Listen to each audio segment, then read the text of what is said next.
Hello, this is Dr. Jason Munsell. It is about 4:45 or so on Tuesday, July 29th, 2014, and this is the last online recorded lecture you'll get from me, which you might again be sad about it, or you might be cheering about it, depending on your perspective.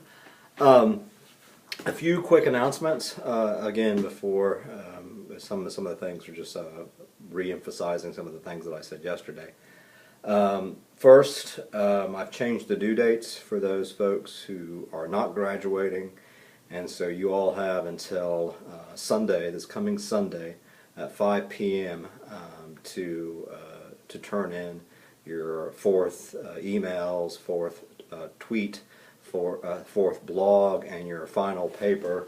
And that date is, sorry, gotta look at my calendar. That date is Sunday the 3rd of August. And one of the reasons why a couple of reasons I'm giving you more time. First, because I've learned from Dr. Smith that I had more time to turn in your grades. And then second, several of you, a lot of you, are still struggling with your writing. As I mentioned in some emails and some comments, I would highly encourage you all to consider going to the Academic Skills Center. Improving your writing is very, very important, and so I would certainly consider doing that. But for those of you who are actually graduating this August, your material will be due to me on Thursday at noon, so I can meet the deadline for your grades are due Thursday at 5 p.m. And so I guess second announcement is congratulations to Amy and Hume. I believe those are the only two that are graduating in August, and they are the first Health Comm majors to graduate from our new Health Comm cohort major. So congratulations, well done. Hopefully you will come back next May and walk across the stage in your cool robe. But congratulations, very well done. The next announcement is, and I'll send you information about this via email, but I think starting today the evaluation material should be online, so you can evaluate this class. I mentioned quite a bit about that yesterday. You know, we value your feedback. I value your feedback. So anything that you can offer in light of, I don't even know what the questions are, to be honest with you, but hopefully you take the time to do that. It might actually force you to do that, but nonetheless, that's going on. So deadlines. Congratulations, Hume and Amy. Evaluation, and this is the last thing, because I wanted to give you ample time to really make sure that this final paper is a very nicely written, polished paper. And so for the next couple of days you'll get nothing new from me. And it's just you writing the stuff. And if you have any questions about the nature of this last paper, please let me know. And also, I'm happy to look at rough drafts. I would highly encourage you to send me a rough draft. It's amazing how, for folks who send me rough drafts, and if you actually adhere to my suggestions, the final drafts are much better. So all that being said, let's get to this last chapter, chapter 19, and the last PowerPoint 10, and last lecture 10. I thought this is a very, very important issue in our culture, and it corresponds, I think, to some of the things that we were talking about last time with issues of gender and cybersex. This is much less critical in a sense that it's just, if you felt a little bit bombarded by this chapter, that's because you were. Tons of stats, so it's hard to unpack everything. It's like every single sentence was some sort of statistic. So So again, aren't you happy that I'm not making you take quizzes or memorizing all this stuff or taking exams? Applying this stuff and thinking about this stuff and reflecting about this stuff rather than memorizing so-and-so percentage is much more important to me. So slide 2, just when they start talking about all this stuff about online sexual solicitation, harassment, and cyberbullying, they simply start talking about there's obviously a lot of youth online, and most folks think it's a useful, positive thing. That the book said Andrew Schrock and Dana Boyd found that about 60% of parents think CMC has a positive impact. But of course there are problems, obviously, online predators, some problems with social networking sites and the whole anonymous context, sexting. I mean, there's so many dangers with all of this stuff, even as there is so much promise. And then the authors then say they're going to give us a lot of information. Again, this is all just a big lit review more than anything else, on 2 big areas, and that is, for the most part, online solicitation and cyberbullying. And then the whole chapter is really trying to identify some of the problems, but they do so through statistics, and they don't really in places they sort of give the reader, us, ideas on how to protect our kids, but it's not clear cut.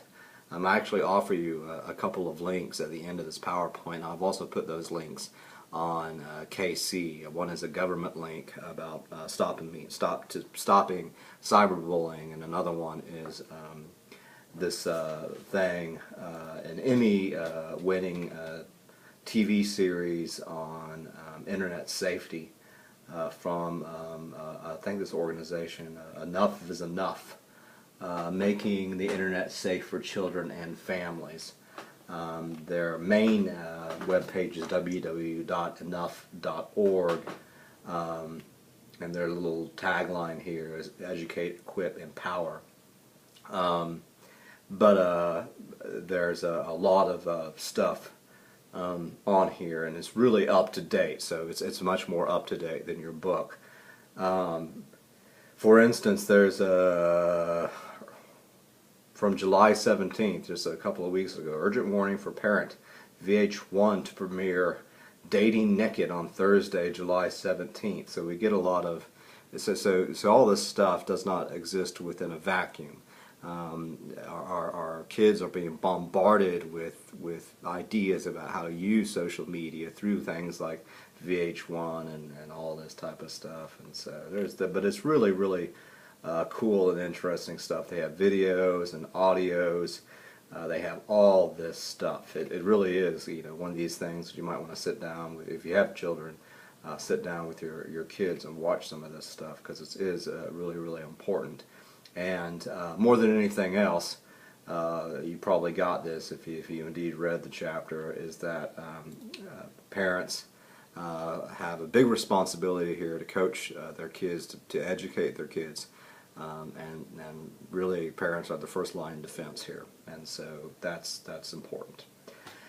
So the third slide, they just sort of talk about some legal stuff, and the legality surrounding online solicitation and harassment and cyberbullying. And one of the things they say, it's really hard to have a conversation about this from a legal standpoint, because laws and practices are constantly changing. They're constantly having to come up with new laws, because technology changes so often. And sometimes, and I thought this was really interesting, the legal status of these crimes may rest primarily on laws that do not directly address the perceived crime. So they give this example here of a harassment. For instance, in the case of Megan Meyer, who committed suicide when an adult neighbor harassed her online, the neighbor was prosecuted on accessing protected computers without authorization and 1 count of conspiracy, not harassment. So again, another reason why some of this stuff is difficult to talk about and to consider and unpack from a legal point of view. And we always, when we're thinking about this, the same thing with freedom of speech, generally speaking. I mean, you know, it's how much freedom versus how much order. You know, some people think that I can say whatever I want and that's freedom of speech. But a lot of people don't understand what the heck freedom of speech is in the first place. I know there's you know, you can't yell fire in a theater type thing, but you know, a lot of people just completely misunderstand what freedom of speech is. But we're always thinking about the balance between our freedoms and our safety. And for me, I tend to veer towards safety. It sort of depends on the situation, I suppose. It's all contextual. I know a lot of folks were angry about those TSA things. I might have mentioned this, where basically they got a fairly sort of nude photo of you to see if you had any bombs or anything like that. And a lot of people felt uncomfortable about that. But it's going to keep you safe. Yeah. But in any case, so excuse me. So that's the difficulty. Lack of proximity. You probably know. Excuse me. There are federal laws. There are state laws. There are all these. They're all over the place. And so, because a lot of this stuff is from state to state, from country to country, and everything like that, there's no proximity there because it is the World Wide Web. It becomes difficult to figure out how to manage it from a legal perspective. And the culture of the internet doesn't emphasize legality. It's almost as if it's sort of cool to be illegal. You know, the whole Napster stuff and downloading things illegally, as if it's cool to do stuff like that. By the way, if you have not seen Social Network, the movie about Zuckerberg, the guy who invented Facebook, you can probably get it on Netflix or Amazon or rent it or buy it, whatever. It's fantastic. Justin Timberlake plays the guy, Sean something, who did the Napster stuff. But interesting. And so also some of this stuff might not actually start online. So what happens if it's a face-to-face relationship and then moves online? You know, where can the legalities are difficult to figure out. And by the way, a lot of this stuff, just like issues of abuse, of sexual abuse, of mental abuse, of violence, domestic violence, you know, bullying, harassment, all this stuff, you know, almost very high percentage of all these sort of atrocities are committed by people that folks know, oftentimes family members, and that's even the case. They say here with the online stuff. So the first big part was, you know, it's difficult, and these folks aren't authors, or these authors aren't lawyers, but it's difficult, I don't think. So the legal stuff is difficult because it's not set. It's always shifting and changing. So they basically have this review of some of the legal aspects of this, but it's, you know, things are always changing here.